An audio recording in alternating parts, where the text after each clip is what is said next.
दोस्तों, कहानी अब इमोशन नहीं एक्सपोज का गेम बन चुकी है। इस बार वार सामने से होगा और बचना किसी के बस की बात नहीं। जैसे ही शीतल होश में आती है, उसकी पहली नजर रूही पर पड़ती है और वो एक ही बात कहती है, मुझे मारने की कोशिश की गई थी।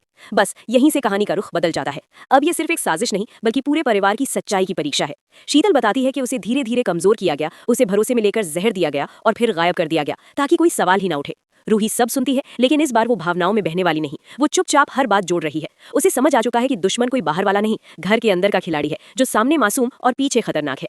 रूही अचानक सबके सामने अवनी का नाम लेती है। माहौल गर्मा जाता है। हर कोई सोचता है कि रूही सीधे सीधे हमला क्यों कर रही है। लेकिन दोस्तों, असली ट्विस्ट यही है। रूही को पहले से शक है कि असली गुनेगार कोई और है। वो जानती है कि अगर उसने सीधे नाम लिया तो सब बच निकलेंगे, इसलिए वो ऐसा नाम लेती है जिससे असली इंसान बौखला जाए। और वही होता है। सोनी का चेहरा उतर जाता है। वो जरूरत से ज्यादा रिएक्ट करती है। गुस्से में आकर रूही पर हाथ उठाने की कोशिश करती है, पर इस बार रूही उसका हाथ पकड़कर साफ कह देती है, डर मुझे पहले लगता था, अब आपको लगेगा।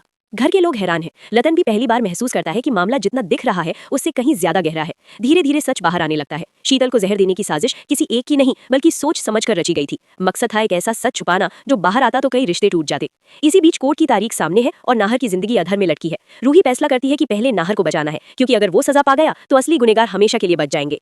कोर्ट का सीन बेहद इमोशनल और दमदार होगा। शीतल गवाही देने के लिए खड़ी होती है। उसकी आवाज कांपती है, लेकिन इरादे मजबूत है। वो बताती है कि कैसे उसे हटाने की कोशिश की गई ताकि किसी और का राज सुरक्षित रहे। जैसे जैसे वो बोलती है, अदालत में सन्नाटा छा जाता है। नाहर के खिलाफ खड़े आरोप कमजोर पड़ने लगते हैं। सच की ताकत धीरे धीरे अपना असर दिखाने लगती है। और फिर आता है सबसे बड़ा धमाका। नाहर खुद सामने आकर कहता है कि उसने कई बार झूठ अपने सिर पर सिर्फ इसलिए लिया ताकि घर की इज्जत बनी रहे। उसने कुछ सच्चाइयों को दबाया क्योंकि उसे कहा गया था कि यही सही है। ये सुनते ही रतन का भरोसा टूट जाता है। उसे एहसास होता है कि साजिश सिर्फ शीतल के खिलाफ नहीं थी, बल्कि पूरे परिवार को मोहरे की तरह इस्तेमाल किया गया। अब फैसला सख्त होगा। जो लोग अब तक दूसरों को कठपुतली की तरह चला रहे थे, वही अब कटघरे में खड़े होंगे। घर में साफ ऐलान होता है कि सच छुपाने वालों के लिए यहाँ कोई जगह नहीं। रिश्तों से बड़ा विश्वास होता है, और जब वही टूट जाए तो साथ रहना नामुमकिन हो जाता है।